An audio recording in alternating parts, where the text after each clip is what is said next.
Diablo 4 makes a showing at Fashion Week in Milan. Their employees are in an uproar, and they're also facing an antitrust lawsuit in the European market. We're going to talk about this and how this couldn't possibly affect the development of Diablo 4 on the PC Elitist show. Hello, my friends. Welcome back to the PC Elitist. My name is Woodsy, and today we're talking about Diablo 4 and all the shenanigans going on over at Blizzard. Blizzard, straight off the bat, we got this story right here. Ready to wear Diablo 4 clothes at Milan Fashion Week seem unwearable, having nothing to do with Diablo 4. Well, I mean, if it had something to do with Diablo 4, would that make it wearable? I'm not sure. But this headline speaks for itself. I'm going to read a little bit of it. Just a quote from one of the designers. I guess the theme was hell as a beautiful place for the actual show. But I'm going to find it. Where was it? They said that the matchup between the fashion company and Blizzard was a natural one, and it was their shared emotional DNA that compelled the designer to make these these designs. This is, I don't think I have to really point out that it's ridiculous, but we're gonna go through a few other stories, and I'm gonna explain why I think it's obvious to most. Maybe it's not. I won't pretend it's obvious. I don't know how obvious it is. Blizzard is a dying star and has been for a while. And even dying stars, as my wife put it, take a long time to die. So, Blizzard as a company is going through an identity crisis, to be sure. They really don't know what they're going to be in the future, I believe. They just don't have an identity. And I think this is like very good, a very good indication that that's the case. What identity they're going for, I couldn't tell you. But the fact that this is what they're doing, that they decided to spend money on, they're just grasping at straws, trying to make something out of nothing. Like, oh, we have a fashion week that has to do with, hell and demons or whatever. So that's what our game is about, kind of aesthetically, we have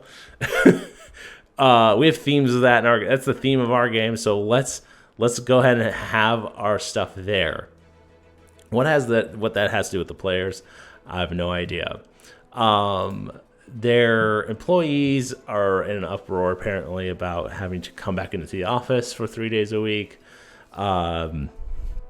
This is just further evidence of the turmoil at Activision Blizzard. And you have to understand, I don't know how many of you are coming from the corporate world, but Blizzard and Activision merged. They became one thing. And then now Microsoft is trying to buy them. This is the antitrust lawsuit going on over in the European market.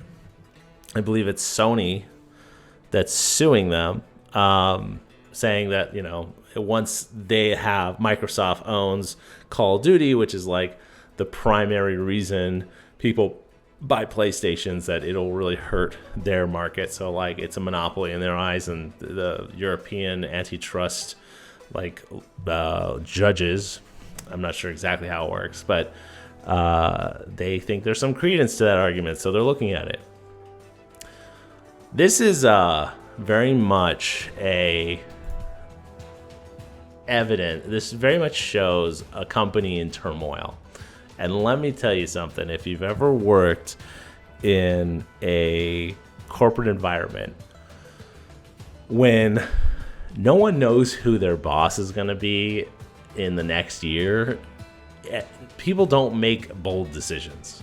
I mean, people don't make bold decisions in corporate arenas in the first place, but they don't make bold decisions, especially when they don't know who they're going to be reporting to in the next 6 months. So this whole merger thing, this, if Diablo 4 is not good, which I don't think it will be, but because I don't think Blizzard has it in them to make a good game right now. Now, my opinion on that is that Blizzard, any game company that can acquire good talent, is like always one game away from redeeming themselves in some way. But Diablo 4 being in development during this specific time and the company going through what it's going through, I really have a hard time believing that they're going to have some great product at the end. And I've watched a lot of, just out of morbid curiosity, I guess, their videos on, you know, the gameplay and all the like the stuff they're sending out for like hype, and there's a lot of platitudes in the, you know, like you'll be able to take out huge bosses with your friends, and it's a massive world, a living world, which I always love that line when they go, a living world to explore. And what does that mean? Someone in the comments explained to me the difference between any other game world and a living world. Because there's, you know, squirrels running around and like fauna. I don't know. So Diablo 4, I think that the reason it, besides the fact that you have all these problems in the company itself, for you to guide your creative team through that and actually pull out like something really great, you have to have a really strong like design to the game and the mechanics, and what's going to keep people coming back over and over again. I don't think they have it. I don't even think they know where to look. I think they keep looking back at Diablo 2, which I think is a good example, but it's dated in more ways than one, and I don't think they quite understand the lessons they should be learning from Diablo 2. A more modern example that I actually think is an interesting example is, of course, Vampire Survivors. Now, why Vampire Survivors? Is it like really a one-to-one? Like, is it really a derivative of Diablo? Maybe not. But there's an addictive element to Vampire Survivors that they're using all the right, I would say, rewards to the player in Vampire Survivors. You do this, you get this. And these interesting mechanics to mix and match together. What if I do this? Let's see what that does. That is one of the biggest things that Vampire Survivors does well, and Blizzard would do well to look at that game and understand why it's so fun, being so simple. It doesn't even have an attack button. And it's going to be better than Diablo 4. I'm calling it now, that Vampire Survivors on June 4th or whatever day the Diablo is coming out will be more worth your time than Diablo 4. And I really think, you know, if we want to get into really quickly the reasons why, I think the lessons that they need to take away is that Diablo 2 had a certain finality to kind of a lot of decisions that you make. There weren't ways to redistribute skill points and like rebuild your character. So it really encouraged the player to experiment and build a character in a new way, reset your character. Hardcore mode was like a big popular thing. You know, you would ladder in hardcore mode. So death and recreation, like your character dying, that character is no good anymore, I didn't do it right, I need to do it again. Like that entire concept, which is in Vampire Survivors on a small scale. It's like 30-minute games, right? You play for 30 minutes, you try to get as far as you can, and then you're done. And Diablo, in my opinion, is doing the same exact thing. You're just doing it over a longer extended period of time. To realize that you maybe did something wrong or that you shouldn't have takes longer for you to get there.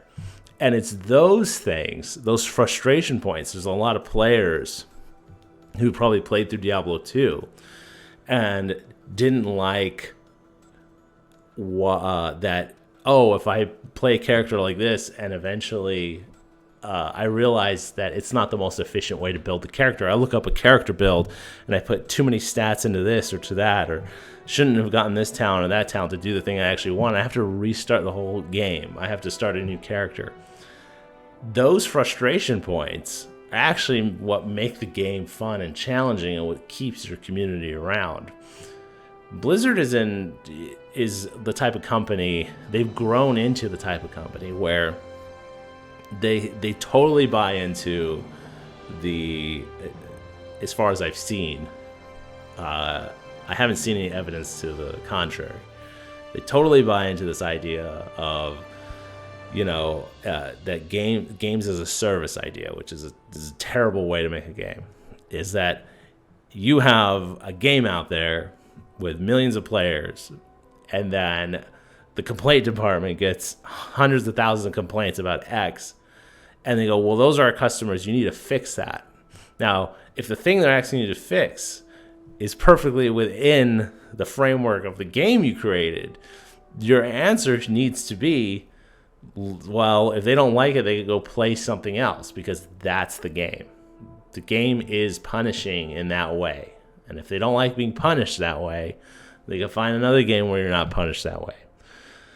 That needs to be the strong reaction. But what happens in a corporate environment is you'll get a bunch of people who join the game, and slowly you'll get a drop off of people, because that's how video games work, right? You will always get the surge, especially in a big release. You're going to get a massive surge and you're going to get a drop off. Within the company organization, you're going to have a lot of opinions on like how fast that drop off should be occurring. They all know it. They all know there's going to be a drop off. But you're going to have some people on this side saying our drop off is too much. It's because of these problems. And you're going to have other voices just saying, no, the drop off is fine. Or it's really healthy. We expected more than that. And you're going to have these various voices. And usually the most paranoid voices, the ones that say, well, all I know is we lost, 20,000 players in the last month. And we have all these complaints about this kind of similar thing. You need to address it. The more paranoid, we're losing money voices usually win out in those conversations.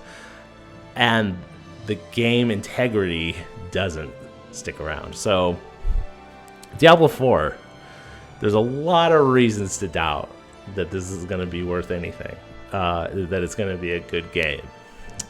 Diablo 3 I thought it was unplayable. I couldn't believe how boring it was, to be completely honest. And I kept hearing people say, like, oh, no, it's getting better. It's getting better.